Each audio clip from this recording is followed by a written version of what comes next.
Thank you. Hello, everyone. Thank you for coming to the panel. Woo. Go Knicks. Okay.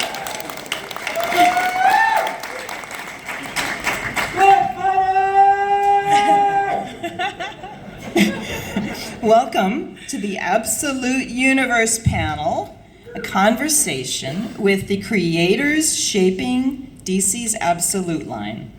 A line built around bold reinvention, emotional stakes, and stories that speak to today's world and the right now. These are DC's iconic heroes through new lenses, with updated origins and modern hopes and fears, all being guided by storyteller and showrunner, my brother in comics, Scott Snyder.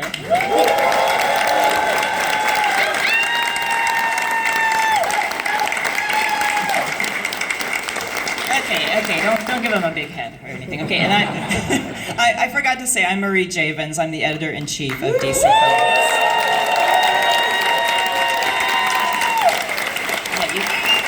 You see that, Scott? You see, that was louder. Yeah. Okay, so who we have here today? We have Che Grayson. Che is the co-writer of Absolute Catwoman with Scott Snyder. They're crafting a stylish, emotional heist narrative right now with artist Bengal. Next we have Hayden Sherman. Hayden is the artist on Absolute Wonder Woman and is building a mythic, hell-raised Diana with writer Kelly Thompson.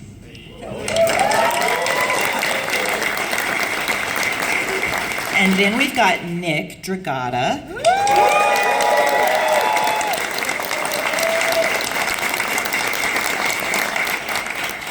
Dragota if you're Italian. The artist on Absolute Batman, who is redefining Gotham's visual language. And finally, Scott Snyder, writer of Absolute Batman, co-writer of Absolute Catwoman.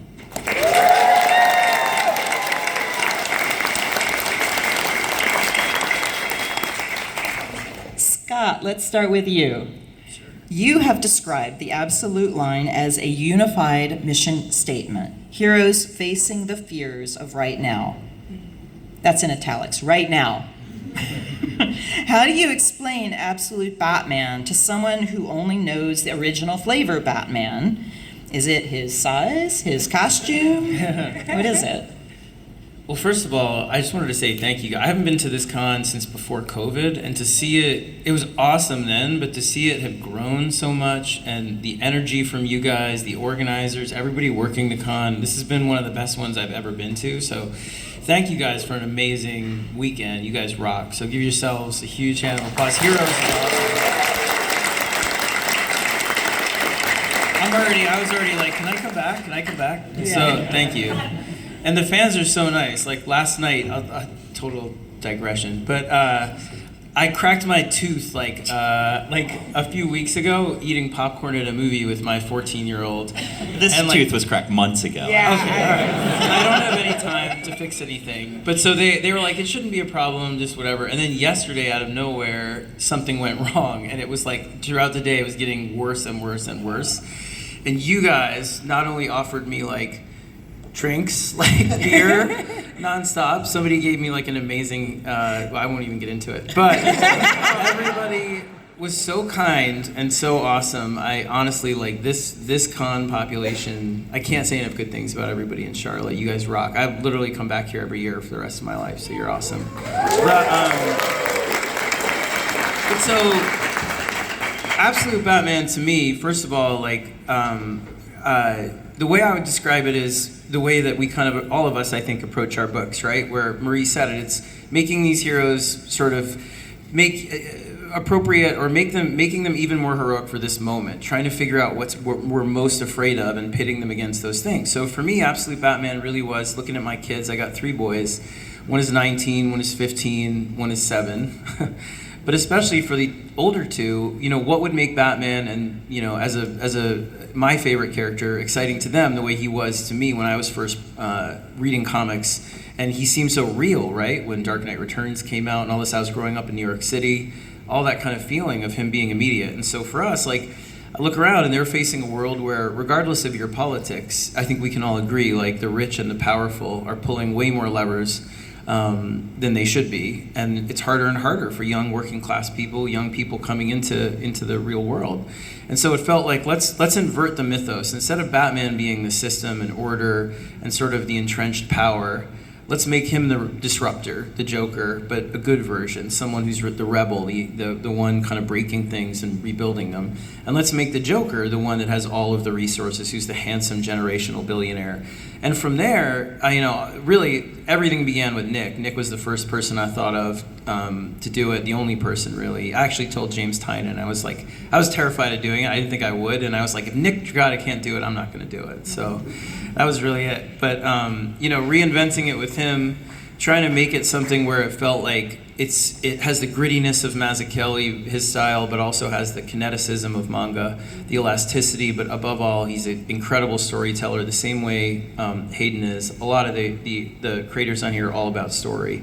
And so for us, that's really what it is. It's just Batman trying to make you brave in the face of the things that, I see my kids afraid of and angry about right now. And we never expected any of this to take off. This way Marie will vouch, Marie is one of my best friends, and I remember before we launched being I'm not driving DC into the iceberg, right? This isn't that I'm the one that's gonna sink it with all of this. So the fact that you guys have showed up the way you have means so much to all of us. We're so grateful, and we'll keep it going as long as you guys will read it. We really take the responsibility of this line very seriously, so you're the best.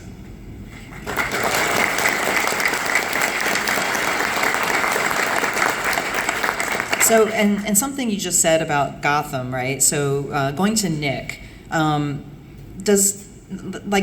is a classic. Gotham City is classic. We all sort of have it in our heads. We know what it is. What makes your absolute Batman Gotham feel different from any other Gotham City? Does it have its own visual language? No, I think it just comes through me and Scott's filter, and I think that's what it is. The deadline is the ultimate motivation. Me and Scott talk and talk and talk about what it could be, and then it's like, oh shit, we better get to work. And then it's what comes out. And I think, I have to mention Frank Martin Jr., who had so much depth and the lighting and the beautiful skies and makes my job easier. And, me, Frank, Scott, Tom, the letterer, Clayton, the older letterer, Katie, and we're just...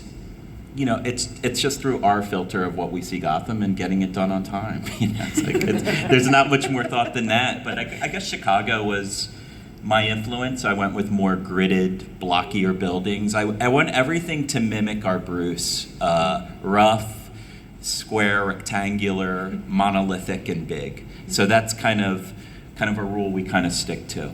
Thus the bat symbol, all of it. Constantly hitting those themes. You know who else is big? Diana, Absolute Wonder Woman, is huge.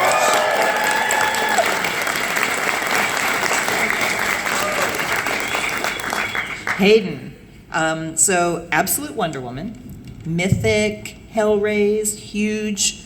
What has been the most fun part of building that visual language with Kelly Thompson? Oh man, starting straight up just from how Diana looks, that set the tone so early on. I probably talked about it before, but we had only a month worth where it was we got the green light on Absolute Wonder Woman, we have to build this character, and we were in it deep, figuring out how she looks, how she feels, how tall is she, which, okay, I gotta give my thanks to you. The cover you did for the crossover, I'd been wanting an Absolute Wonder Woman to just have that little half an inch of height over hers, and you gave it. She's a god. She's a demigod. She's gonna look down to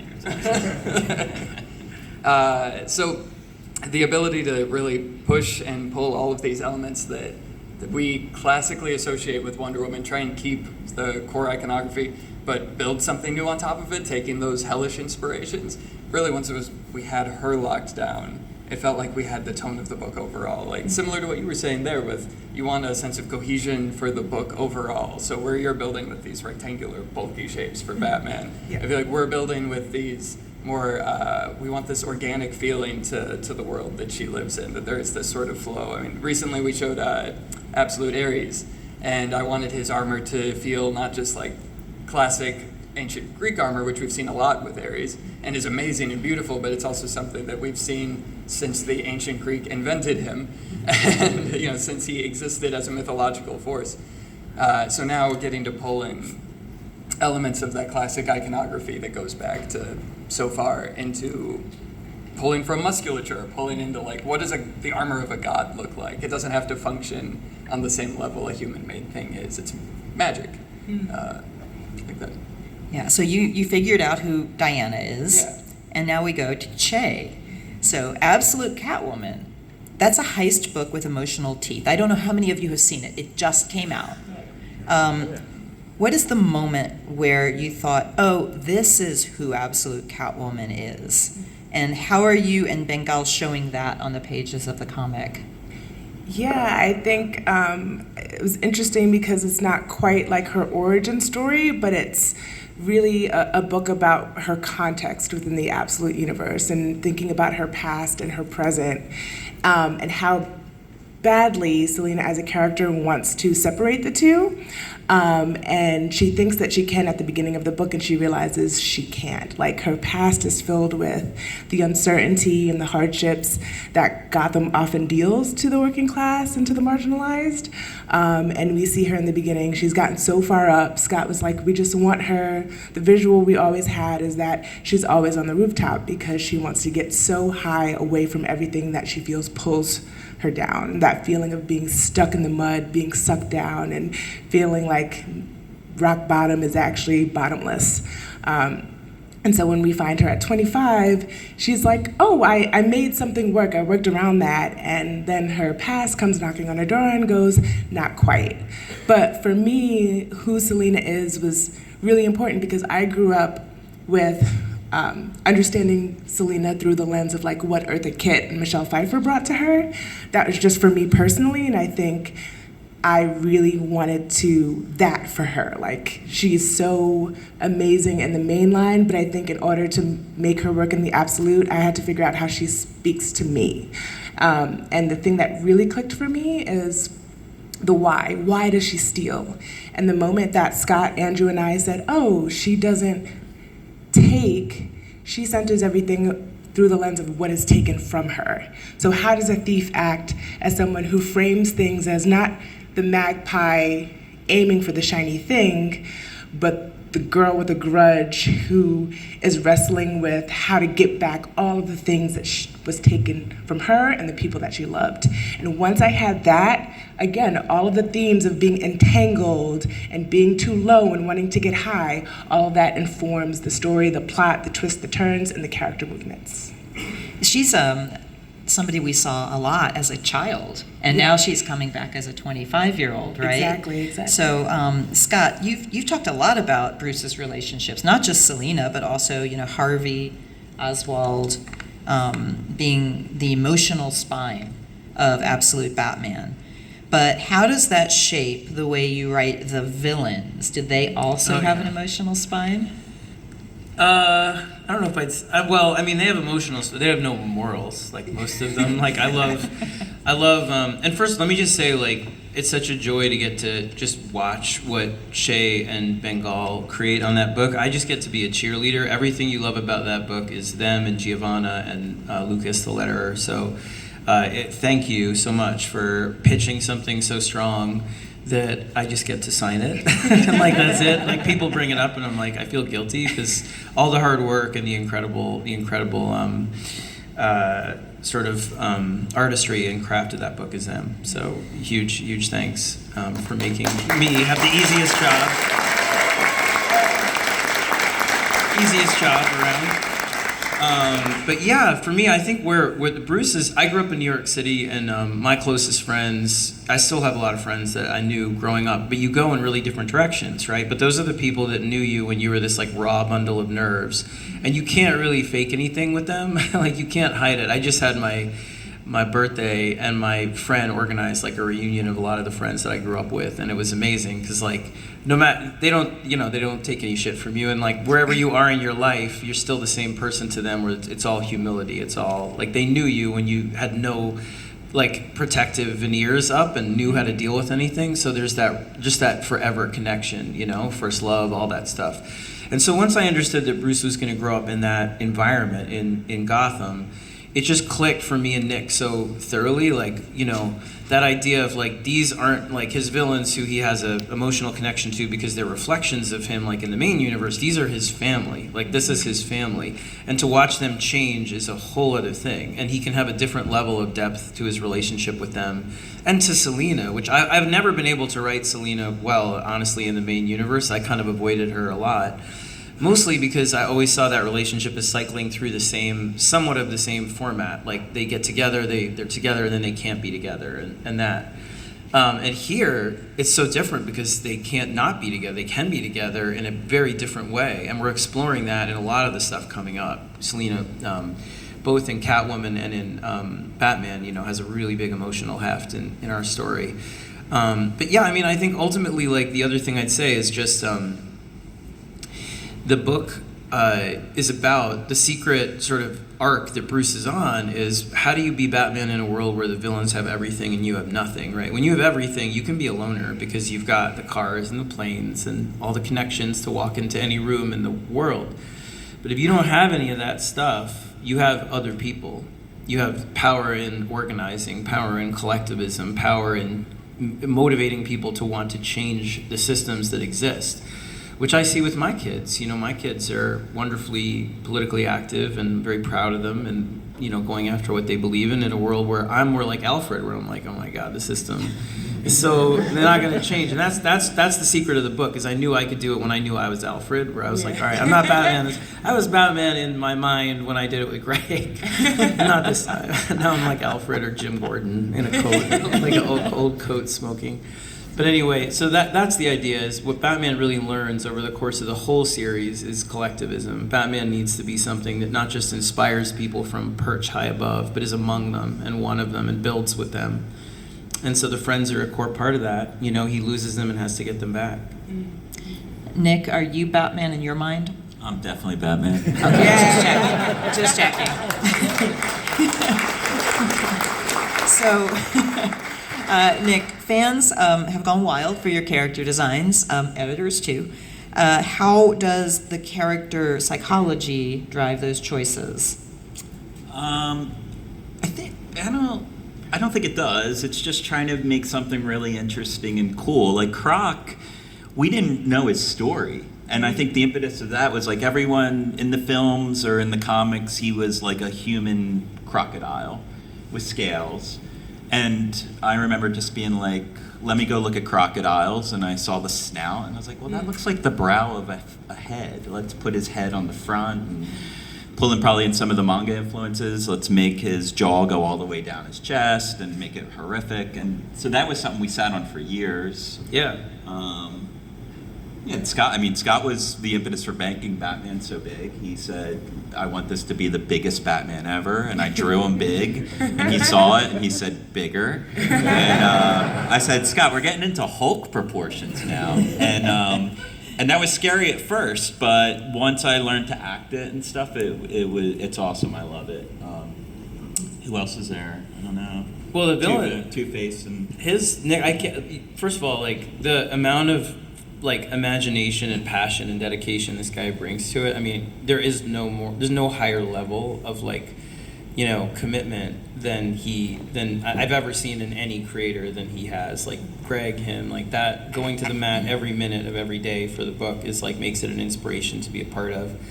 And he thinks so much about each character and the villains in particular, which I forgot to mention in my long answer. But The idea, like watching him develop those villains, where each villain is like a fear about now, right? Mr. Freeze is the belief that ice holds all the things that you don't want to admit, that you don't want to look at.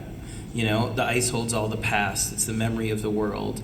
And instead of it being romantic about preserving Nora and preserving this, which I love in the main universe, here it's their child who's like, I was telling Nick, I'm like, let's design someone that's scarier and meaner and elastic and like something rising from the ice as a reckoning. And he comes up with this thing with this and the stretchiness and the black frostbite on the fingers, and it's just perfect. And same Poison Ivy, it was like, let's fool everybody and have her have a bait version that's out there, because she's not just this plant, you know, this beautiful plant seductress. She's not a flower, she's all of it. She's the red, the green, everything, a creation monster and goddess all at once. And again, like what he comes up with. Those two were more Marcus Martin and Eric Canetti. No, well, but I mean like Joker, for example, how about that? Like Joker, I at first was like, I didn't have it in my head where I was like, at first he was gonna, when he doesn't get his stuff, he was gonna turn more into like a necrotic, kind of clownish looking, like a zombie looking thing.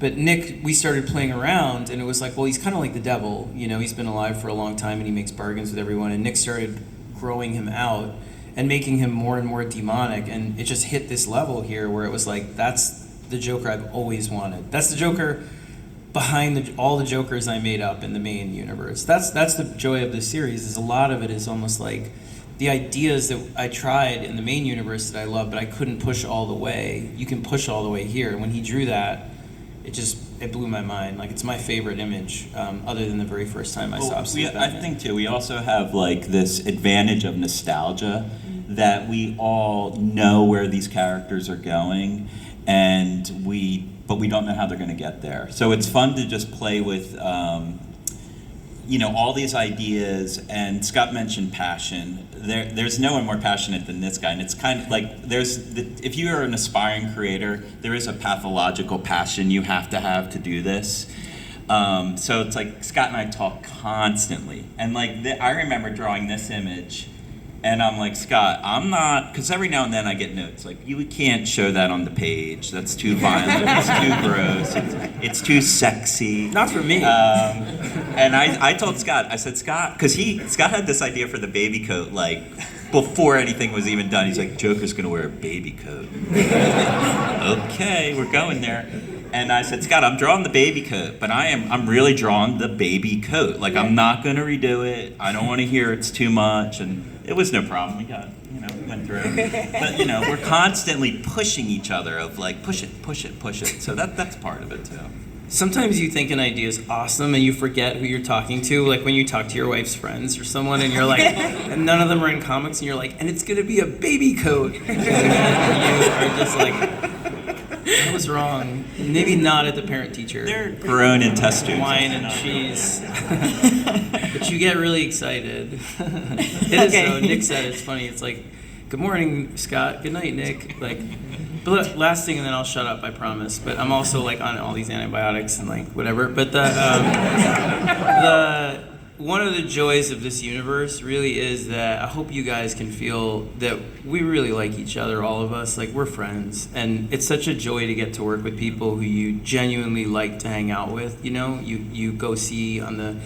And you guys are a part of that. The energy that you've been bringing to this, it makes us feel like it's because you want to be a part of that too. I felt that when I was with Greg, when you guys could see we were real friends. I text Greg every day, still. But the fact that you guys are part of that, we're all in this one together, is the way it feels. Like last night, I was like, I know this is really corny, but Nick was the last person that texted me. I went up, I didn't go out last night because of this tooth.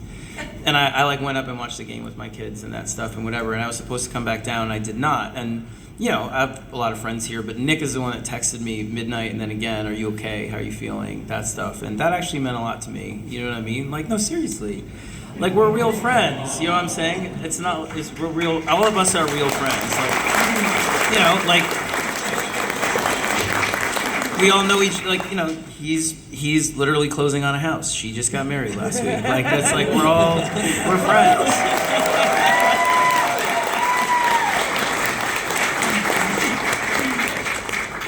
Not to air your whatever. Okay, all right. Let's Let's go back to Catwoman. Sorry. So, Che, you've said that Selina's tool in her gear is her emotional armor. Nick designed the costume, and now you and Scott and Bengal have a new series where she's got the spotlight. What part of Catwoman's identity were you trying to express through the tools and the gear she's carrying in Absolute Catwoman? Yeah, I mean, I think again with Scott originally being the heart of Absolute and saying this is what it is, and bringing us in and kind of giving us a framework so that it could click for us emotionally before we dove in was really important. And like he was like, she's the Batman of this universe, which obviously was very exciting for me because my favorite character is Batman and my second favorite character is Catwoman. So I basically get to write both through my own framework in this book. And I think what was interesting was, okay, if she's the Bruce Batman of this world, she has all the gear, she has the mansions, she has the kind of ornery personality and the bite to her. Like, I understood that to speak truth to her, like, that I knew she couldn't get to such great heights in the way that he did. Because as a Black woman, like, she cannot be successful in the same way he got that success and navigates in the world. So it's like, if two people have the same things but they look different, then that means they have completely different journeys. And so I got to speak to the truth of her journey, because if she was kind of like a total mother effer, right? She'd just be Cersei Lannister. She could never get that high, making enemies and doing that. She had to navigate it very differently. And so to see her have that armor and to see it on so many levels kind of speaks to the fact that that's what she has to do. She's not impervious in the way that a white guy is going to be in any comic, whether it's the main line or the Absolute line. And so I just feel like once I spoke to that truth of like the elephant in the room of like, well, how did she do it? I think that made it feel more alive. And so seeing her gear and seeing her doing all of these cool moments, it's almost kind of like the emotions of the Knicks, where you're like, oh, how is this happening? Wait, how do they get 30 points? How are they down 30? And it still works. It works kind of even better. And I think seeing her on the Wildcat and seeing her in these moments, it's like, wait, let me not do the mental math. Let me actually just enjoy this moment and live in this moment. And so that's what I think is cool about it.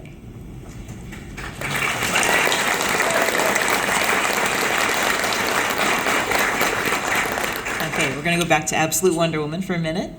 So, Hayden, you have designed gods, monsters, mythic figures, hell, arms. How do you think about shape, language, and silhouette when you're designing characters at that scale, like building this whole world? I mean, going back to what I said earlier, I guess having that sort of organic quality to it. Also, I mean, in regards to mythological figures, they have so many associations, and there's so much art. Just go to Philadelphia Museum of Art has a really great collection of ancient Greek work that is an amazing resource. I've been talking a little bit about how Wonder Woman's face in general is designed and modeled roughly in response to Hellenistic sculpture. So pulling from these classical things that really leaning into the historical nature of the character that she should feel enmeshed in her past.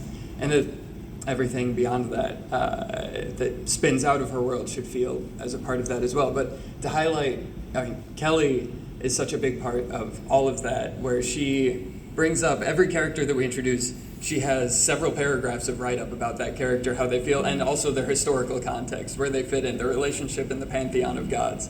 All of this, she's doing the research for the history and then reflecting that into what the book is going to bring and where we're going with them on a narrative level. And then includes reference that she finds of like, okay, well, here's how we've seen them look at DC. Here's how we've seen them look throughout history. We're able to talk about these things. And similarly, her and I now are texting all the time. I mean, you guys match made us on that book, and now we can't get enough of just talking about all of this stuff all the time. And it's like being able to go from that, the two of us cook up what we're working on there, and then inevitably every time I hand something to Jordy, I'll I can't get into this because it's in issue 23. Recently, later on I'll be able to talk more specifically about it, but there's these instances I'm able to pass along where I did kind of a color pass on how I see a character working. It's like, okay, these are colors that I think suit them, this works for them. Jordy, go wild, do your thing. And Jordy always ends up coming back with some added variable that gives it this sort of fourth dimension that I could never have expected. That, I don't know, she's pulling her own level of research into everything. But that's Jordy top to bottom on everything that she does. She just always gives the extra 10% that you are not expecting. And Jordy is the colorist. Jordy's the colorist, yeah. Jordy Belair coloring the book, Kelly Thompson writing it. And then, of course, fleshing out the identity of all of these characters that we have that have been then designed and colored. We are constantly apologizing to Becca for asking for each of the gods to have a different speech bubble. We keep adding them, and with every one gets a more profuse apology in the script. And she keeps just crushing it, giving them these identities that go beyond their silhouettes and their imagery and goes into the text and how that is reflecting. So it's all in conversation. I have a question though. If you're using the Hellenistic sculptures and historic imagery, when you're designing Diana, like she's someone raised in hell, but she's still full of hope and beauty and love. How do you build the emotional contradiction into the design if it's got this classic design? I don't know. I mean, I think a lot of that goes to Kelly's script. I hope at some point her script work will get out there because her descriptions, her panel descriptions, the range of emotions, she's such an emotionally focused writer. And you can, I remember early on, it's intimidating, the level of description of, Wonder Woman is like, she's fierce, she's passionate, but she's full of empathy, and she's stunning, she's beautiful, and like all of these things in this one panel. And it's like, okay, we have to get across all of these things, all of these feelings. And I think it is part of her nature as we understand her as a character is that level of hope and optimism. And I mean, I feel like passion is a word that I keep coming back to with her because no matter what, she's going to find her way through it. Even if you're caught up on the series after suffering a significant loss, like these things are going to shape her. But she comes from, before she was taken to hell, she was created out of love from these people that wanted a child. And that carries with her no matter where she goes, even though she was taken to hell. I mean, as a fan, I'll say, as a fan of Absolute Wonder Woman, I think the way that what your question comes across is like seeing in her face, in her eyes and in her face, the way you draw that.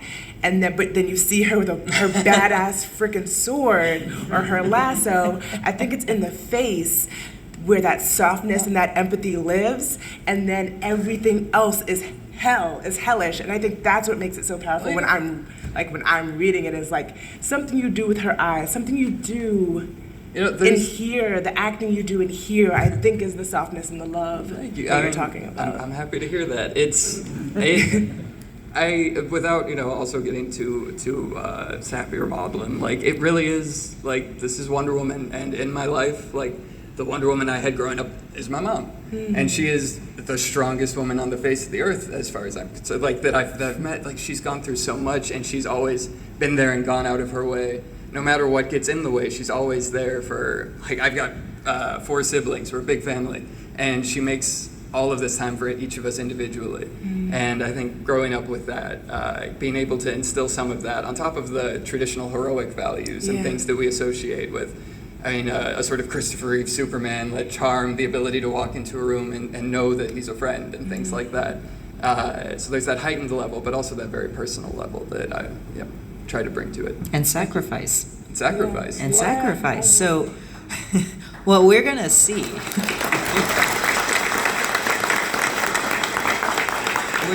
We're going to get an exclusive first look here at the cover for Absolute Wonder Woman number 24 that's coming out in September.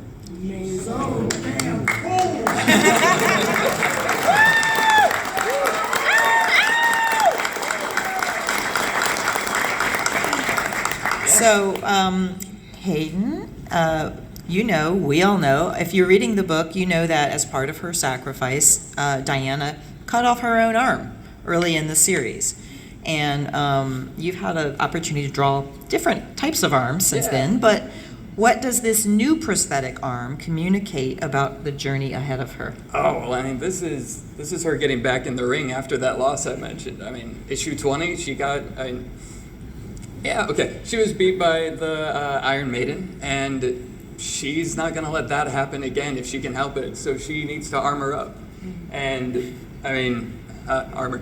She is missing that one. She's got room to add even more weapon, more tool, more flexibility. I mean, we're hinting at it there in the cover. This thing doesn't take one shape. It moves, it's flexible. It is magic and machine combined. And it is something that she's gonna need when she comes back up from hell. So, and the new weapons that come alongside it. So a lot more tools in the bag. That's so awesome. So she's armored up. Let's go back to Catwoman. It's a heist story, so she needs a lot of gear, but it's not just gear. You know, she's an expert in this field, so it's also problem solving. So how do you use Selena's tools to reveal her approach with problem solving, with thinking? Yeah, I think what's cool is that when we find her, she's like been around the block. She's not the new, despite being young, she's not the new kid on the block. So everything that she's gotten as far as she feels she needs to go. And so when she gets pulled back into this one last heist, knowing that she wants to be done with it, she's like, okay, this is almost routine. And her relationship with her helmet, like her smart, is like her version of Jarvis. Like that's like her inner voice telling her, okay, I think about things in a very, she's kind of, that armor actually helps distract her from how she's actually feeling about the situation. She can like lock into the gear and say, okay, I need to figure out how to do this thing so that I don't die. So Jonesy, do this, Jonesy, do that. And I think it allows, it's almost like a way for her to not face what she's running from, is being able to kind of lock into all of her gear and be like, okay, I know how to walk into every space and navigate it. You know, we used Mission Impossible as a comp. I used Girl with the Dragon Tattoo. For me, I used The Matrix, and it's this idea that like the fun of a heist is like, it is a mind game. Like the most important thing is the mind game, and she has the gear to kind of navigate the world we're in now, which is a much more digital world. Like we've been pulled, we're so kind of entangled with tech against our will that for her to use it to empower herself and move through situations, I feel like speaks to what we go through now, connected to our phones, connected to our technology. And so she's using it as a way to kind of try to play offense. That's kind of how I see it. Where did the name Jonesy come from? Yeah, it's an Alien reference. That's my favorite movie. Yeah. I was like, can I? I really thought they were going to say no. And they didn't even say yes. They just put it in the letter pads. I was like, all right. That was really easy. Scott, from your position as a showrunner on everything in the Absolute Universe, what do you see in Hayden's work that helps define the Absolute Universe visually?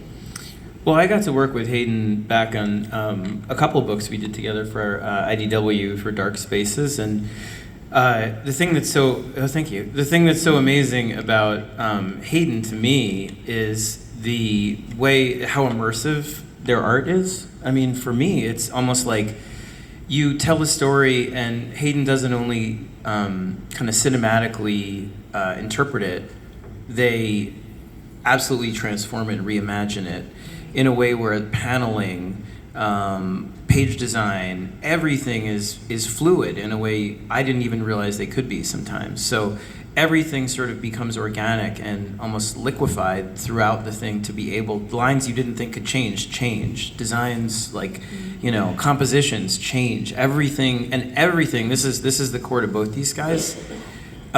Everything is in service of the story. Nothing is like, how do I make a page to show off or a page to sell? It's always, this is how to better tell this story emotionally and psychologically and all of that. So that's really rare to find. You know what I mean? When you find a partner, a creator that you love that does that, that's when the story is first and they're just really imaginative about how to tell this story the best way possible. That's a really rare and super special thing. Do you know we also have another reveal? Surprise! We've got Absolute Batman number 24's cover. I did not know that until And I have a question for Nick, which I think everyone in this room probably has right now. So you're homaging your own cover here. Everyone else is. I mean, why? That's true. That's clearly not Absolute Batman, right? No. Can we say who? I mean, I don't know. It's Can as we? I don't obvious know. who it is. Is there any guesses who this is? Yeah. So I mean, Barbara's one of the maybe Good the guess. only It's a person good guess. that knows Batman did not kill her father. So just the story just emerges, and the idea was like she's going to grab her dad's coat. We've seen Bruce hang it up. He's kind of going down this spiral, if you will, from the Scarecrow, and Barbara's ready to take the mission into her own hands now and avenge her father, I think. So she's got this great story. I mean, she's gonna become the Bat. She's not Batgirl, she's the Bat. She's gonna become known as. And so her day job is.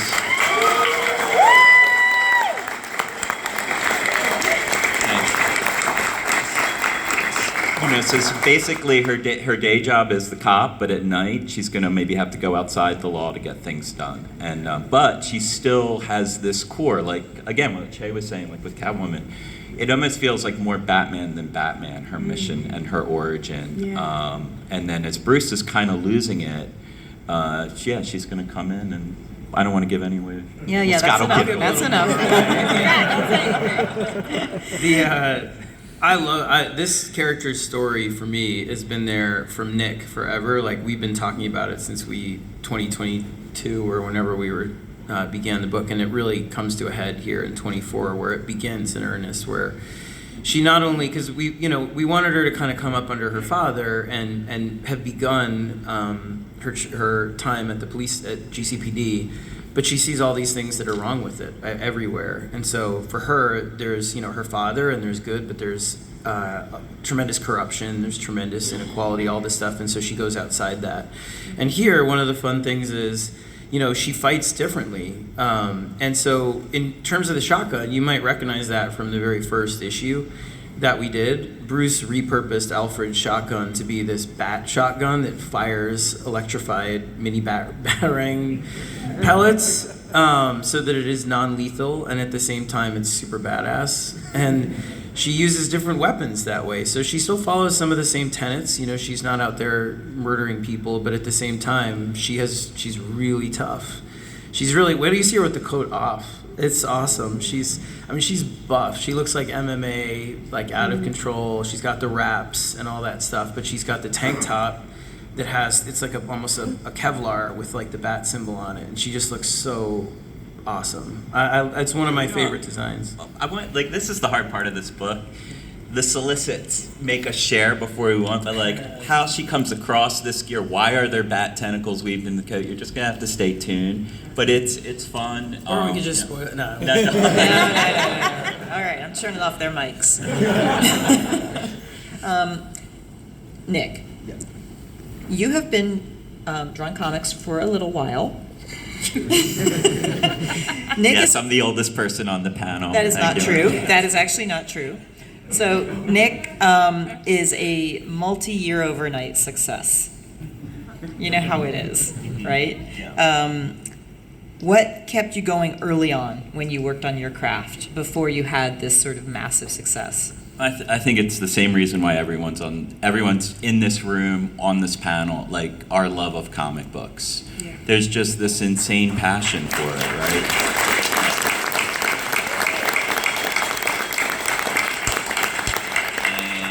Yeah, I mean, as an artist, you feel that love when you do your first drawing. Your mom and dad pat you on the head. Then you go into school and your friends are like, whoa, you can draw cool.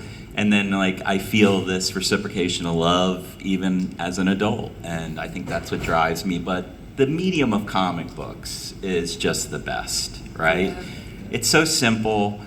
A pencil and paper is all you need to create worlds, and it's only limited to our imagination. And then when you get creative partners like Scott Snyder, and you find new versions of yourself. Like, I originally wasn't really a cover guy, right? Like, I'm an interior storyteller. I just like storytelling. Not even drawing pretty, just storytelling, hitting beats. And, I had to do the covers for the book, and I found this, like, new gear in my own work. So it's just, as long as you constantly want to kind of test the waters and take a deeper step and all that, just push yourself and try and make it interesting. And I'm having more fun than I've ever had. Yeah, so it's fantastic. Hayden? So Hayden, also an artist. Do you have a story that is like when you remember this is the time when I was like, oh, this is the medium I want to be in? Oh God, I mean, I don't remember because it's always been there with me. I feel like it from such a young age. I mean, I don't even remember finding Batman. There are photos of me that my family has where I'm wearing like a Robin costume or something. I'm like infantile, and it's just always been ever present. And the desire to draw, just going around the house and drawing everything I can, just drawing from observation. And then even cut, I regret this now, but back then I would cut up comics and re-put them together to make my own cut because I couldn't quite draw like that. And I was like, oh, but I want Batman to do this, and I would cut it away and put him where I wanted. It's okay. We have plenty more of those. But since then it's just been pushing the draftsmanship and the same thing. It's just wanting to tell these stories. I mean, outside of Batman, Wonder Woman, and everything, just telling stories overall, just making comics, and then. Obviously, the reason I got into this all is the Batman, Superman, Wonder Woman. I'm a DC reader completely growing up. It's just always been there. So then getting to push that and emphasize the storytelling and just even playing to my limitations early on, just being like, okay, well, I can't do this whole section of things, but I'm going to push what I can do until eventually, hopefully, maybe one day I can do those other things. And sticking with it until... I'm just grateful to be drawing Wonder Woman now. I mean, it's genuinely a dream. I don't know. Yeah. Well,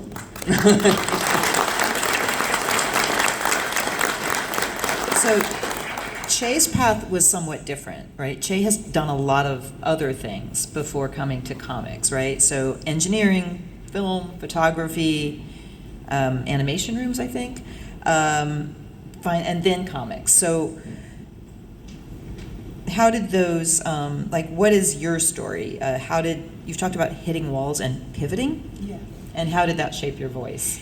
Yeah, I think I always wanted to tell stories. And when I went to undergrad, did the thing where you're like, oh, being an engineer, that seems like the thing to do because you got good enough grades and there's something called an American dream that maybe you should work toward. And so when I went to undergrad, even though I was someone who grew up watching movies, connected with movies, always had a book in my hand to the point where my mom, one day I came home and my mom said, Che, were you walking to school while reading a book?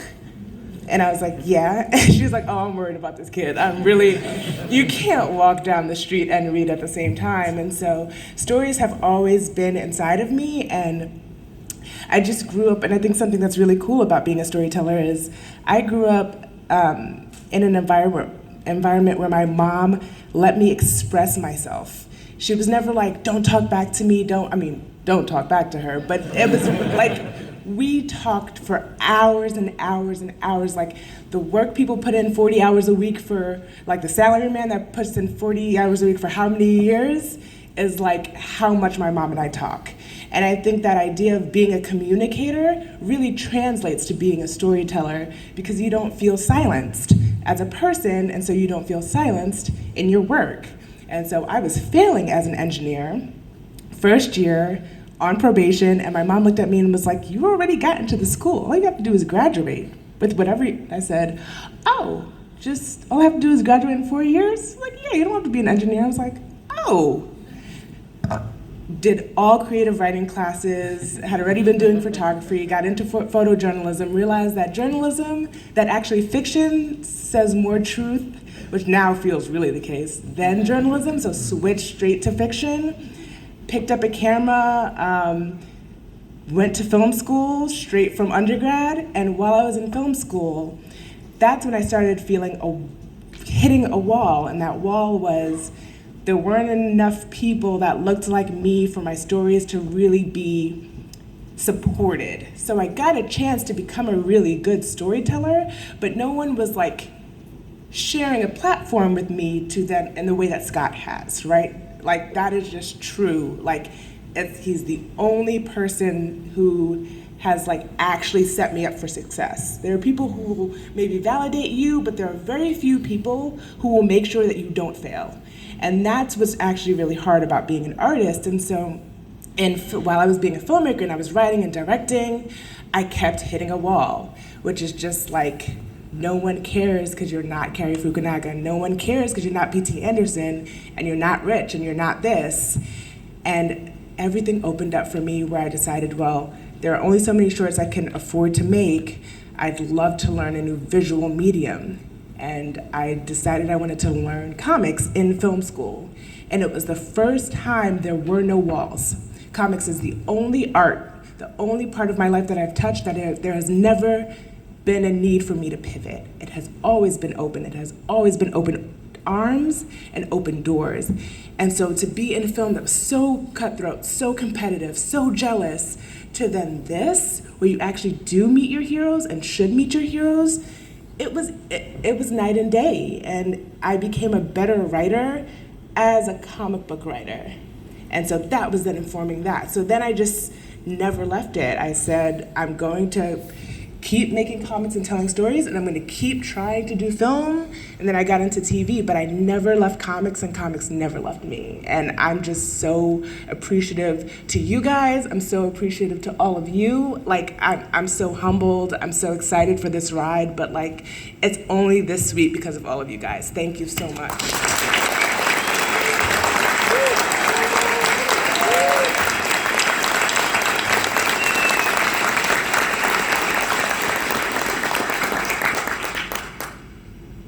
Now, I don't know if I can speak without crying. That was beautiful. Scott, what did you see in Che's storytelling that led you to saying, this is the person that I want to co-write Absolute Catwoman? This is the person I want on Absolute Catwoman. Oh, it's easy. I mean, the thing with Che, it's the thing you look for in all great up-and-coming writers, and you hope you have yourself when you're young, which is you care about what you're saying. They have something they want to say about the world. I mean, it's not about who has a great plot for Superman or Aquaman or any of that. It's who comes in with something that they want to make people feel brave in the face of and see these characters as a vehicle to do that. You know, they come in with something they care about in the world. And that's the hard part, the part you can't really teach. And not only did Che come in with that, but she came in with, you know, already like a great craftsman that it was easy. I mean, honestly, the hardest thing was waiting until we could do Absolute Catwoman because she pitched it really early on and had a great idea, but it was like, we got to at least get like 6 issues into Absolute Batman or so, or introduce her enough, you know, that she'd kind of have a launch point.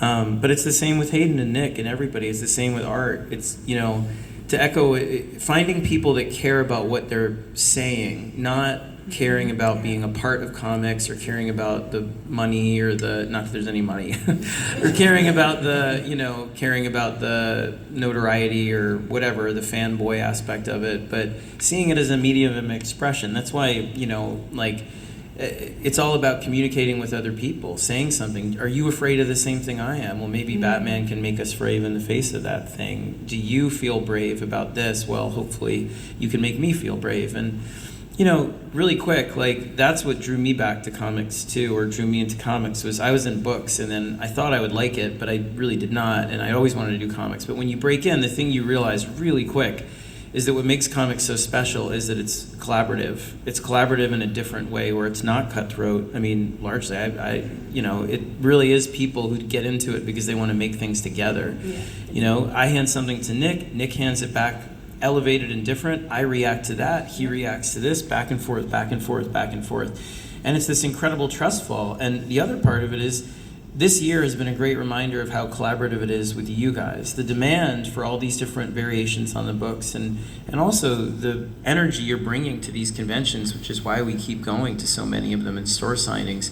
It's collaborative with you as well. And looking around the room, there's so many people that I recognize doing so many great things in comics. Brad and Lisa, BJ. The other night we were lucky enough to go to a show that was one of the great collections of Black comic art by Big Phil. It's a real honor. And you look around, you realize we are all in this together. Like, comics is all of us together. It's not just collaborative on the page, it's you guys. And the way that you have shown up this last couple of years, not just for us, but, you know, the Ultimate Universe, Energon, the way that you're showing up for new stuff, that's what's so exciting. You're showing up, and not, because a long time at DC before Marie's being the boss, you know, there are a lot of moments in DC in the past where when things were rough economically, or things are nerve-wracking, or your corporate mergers and all this kind of chaotic bullshit, every once in a while you'll be like, let's play it safe. Let's play it really safe and give people what they want. And we've seen eras like that, and it works for a minute and then it doesn't work. And what you guys proved, which we were so scared about, like, that's why I'm calling Marie, like, am I driving it into the iceberg? You don't know if people are going to show up for new and personal and intimate and confessional and vulnerable and all those things. That's what Kelly brought to Absolute Wonder Woman and Jason brought to Absolute Superman. When I know we were going to be okay, Kelly brought her anxieties and fears to that. Jason brought his for his kids. And when you guys show up and sell the shit out of those, that's when we know comics is, like, going to be great and awesome, you know, because you're betting on the things that your creators are scared and taking a risk and care deeply about. And it allows us to take more risks. And to Marie's credit and Jim's credit and Ann's credit, instead of sitting on, like, the money that's come in from Absolute and being like, you know, Scrooge McDuck or whatever, like, to, you know, our overlords, our corporate overlords, instead, people like them who are also creatives, Marie is a creative, so is Jim, reinvest in the talent and have made more daring books like Dead Man. And we have some incredible series coming out soon that we're very proud of as well, that you guys haven't even seen yet, that we're really, really excited about. But to be able to keep taking those risks with things like, you know, again, not saying who's on what, but the Jonah Hex and the Shadow of the Bat and the stuff that's been announced, there's great stuff coming, the Demon, you know, and that's because you guys are really investing in us taking more risks and pushing it forward. So it really is collective and communal with you, in all the same, and collaborative with you in the same ways that it is in the most intimate way on the page. So we cannot thank you guys enough. It really, really is everything that you show up like this. Okay, I have one question for the audience, and then we're going to have closing because we're out of time, and Scott has to go to the airport. Question for the audience: do you think Absolute Bruce Wayne is cute? He's so cute. What are you talking about? I'm so cute. What is wrong with Nick, you? Nick, why did you draw Absolute Bruce Wayne so cute, Nick? Yes, he is. Who doesn't like a cute lead? I don't understand this question. I suggested, remember, I thought he would have a buzz cut, and we had a version of that, and Nick, he was so not cute like that he gave him a dog. He gave him like a little puppy. Yeah, I gave him a bat-eared French bulldog, and then, who might make an appearance sometime. Well, and then he did the long hair, and I was like, oh, he's so cute. You're like, you're right. He has to be boyish and young. Yeah, I mean, Batman is such a badass, and this Bruce is vulnerable, you know. And he's conflicted and sad, and he's good looking, and he's cool. You know, you draw what you know. So. All right, we got to get Scott to the airport. So closing, anything, Shay? Anything for closing statements? You already said a really good piece. I'm good with that. Okay, Hayden? And shout out to Regine, also Wink. I wanted to say I left that out, but one more person that does something great in comics. But yeah. You know what? I was watching the front row during Che's talk about being supported in comics, and the front row was like totally into that. So we have other comic writers in the house, everyone. Hayden, Closing statements? what do you have to say? Thank you is probably the biggest and most simple. Like, thank you, thank you, thank you, thank you.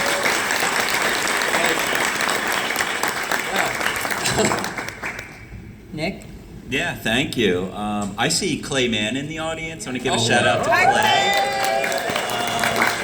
They're like going to what Scott was saying, the collective energy and all the artists bring so much to this, and Clay doing the variants and pushing me, and it's been an amazing experience. That, like Scott is so right. It goes back to the readers, and the energy you bring like fires us up to really push ourselves. So it's just, let's keep this rolling. Like, thank you. Yeah, and said thank you a lot, and we can't say it enough. I think mostly I hope you guys get a chance to, I wish I had more time here, but to go explore and find some new favorite comics. There's so many great creators here. Again, Stephanie Williams right there.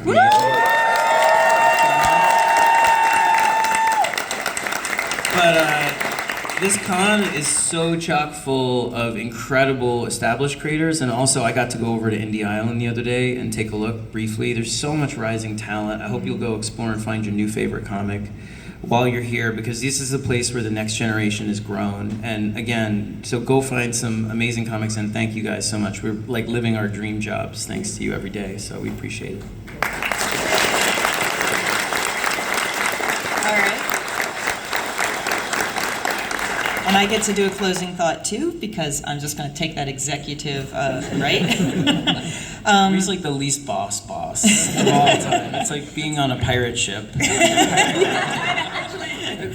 So, okay, I've been the DC Comics editor-in-chief now for, I don't know, 5 or 6 years, and I've got 38 years of comics experience behind me at 2 major companies. You can maybe think of the other one, both in creative and editorial staff, freelance, as well as being a former head of a tiny comics company in the Middle East and North Africa. Life has a funny way of twisting and turning, and I didn't mean to be where I am. That's just not how life works.